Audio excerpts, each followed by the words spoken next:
Welcome back to another episode of Legitimate Matters. This is William Paris and I am your host. Today we have a very interesting topic about diversity and inclusion in the workplace.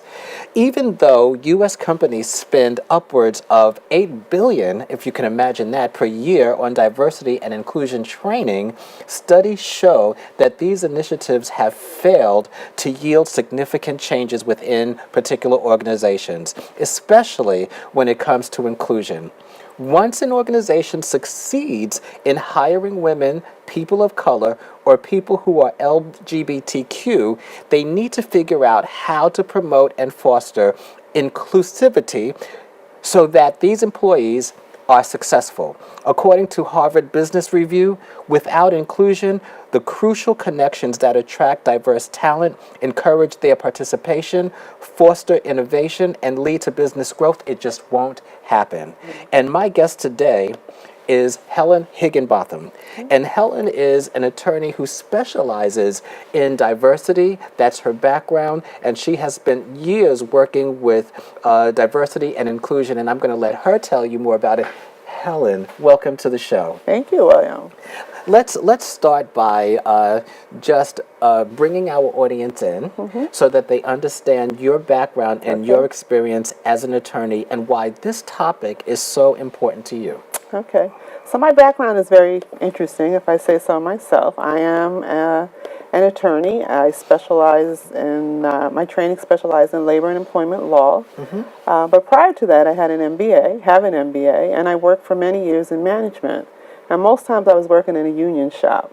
So when you work in a union shop, you're dealing with a lot of employee issues.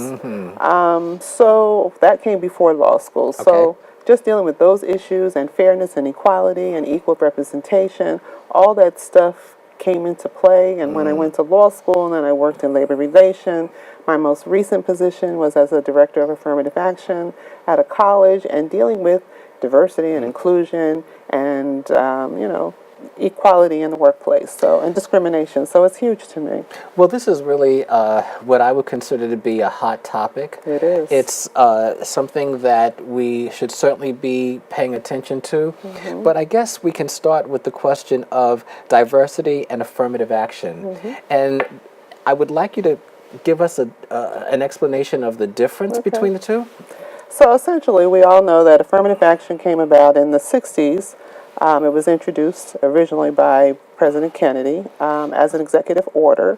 And basically what he said is that any people in any companies engaged in federal contracting of any kind or employment in the area, those employers were ordered by the government to take affirmative action to ensure equality in the workplace for employees and contractors in terms of race, creed, color, and national origin. Fast forward, LBJ, became president, and then he amplified it and included sex and introduced it as law as a part of the Title VII of the 1964 Civil Rights Act. So all this is happening in the 60s, and we know that in the 60s, the issue was civil rights, and the main focus was to try and address the ills of the past and to equal the playing field for specifically blacks, but women as well in the workplace. So that's what affirmative action was about. And Title VII said that discrimination was specifically prohibited in the workplace. So fast forward, that became an issue of inequality from people from the majority class because they're feeling that they're being neglected. So along came concepts of, quota. People were feeling they were excluded via Right. quotas. You had the issue of reverse discrimination, which Right. that was a new thing too. So all of this, and there were some cases that went to court that dealt with that issue. And so to deal with that and to kind of remove, and I think diversity came into play to remove us away from the issue of race.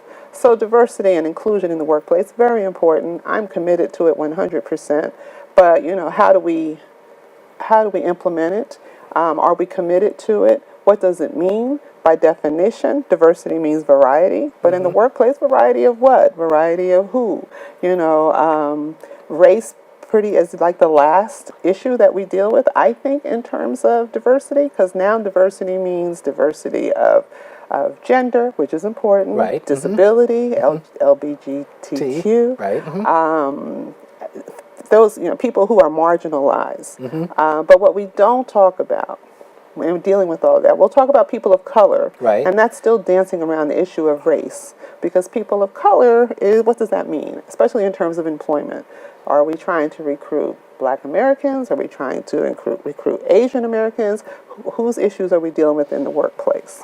So I think those are the difference between the two, and how. But still, affirmative action is on the books. So it's interesting. Well, I'm listening to you, and what I'm hearing is that these issues of diversity, even though it's been talked about, and even though the affirmative action was put into place and has been more emphasized since the 60s, here we are in 2019. As a matter of fact, in 2017, the current administration, in terms of universities, actually attempted to shut it down, Right. and to actually reverse affirmative action. So we have an administration that's pushing back. Well, he wants to erase all of civil rights gains. Well, he wants to erase all civil Yeah. rights gains, Right, and right. and it's clear and obvious.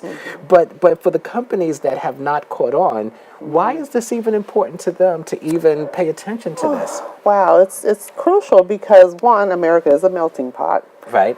And it's crucial because in terms, we're a global society. Right. So we don't just do business with quote unquote Americans. We have all kinds of people in our country, and we're doing business with countries abroad. So it's important for us to be inclusive so when I think of things that have happened recently in the press that could have been avoided if you had if you had a mixture of people around the table when you made the decisions. And for instance, this last week we had a situation with Katy Perry, Right. and the shoes that she put out that had images of Black Sambo. Prior to that, this week also you had Gucci with Right. the Black Sambo sweater.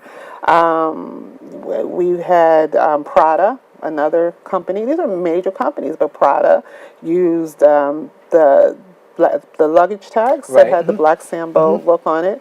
And they had this in a display in a window in New York City, of all places. So you look at these things that are happening and you say, if you have diversity around the marketing table, the employees, or your merchandising table, who's making the decision? Because if you have a Black person at that table, they're going to let you know that this is offensive to them, Hopefully. Well, yeah, we would hope.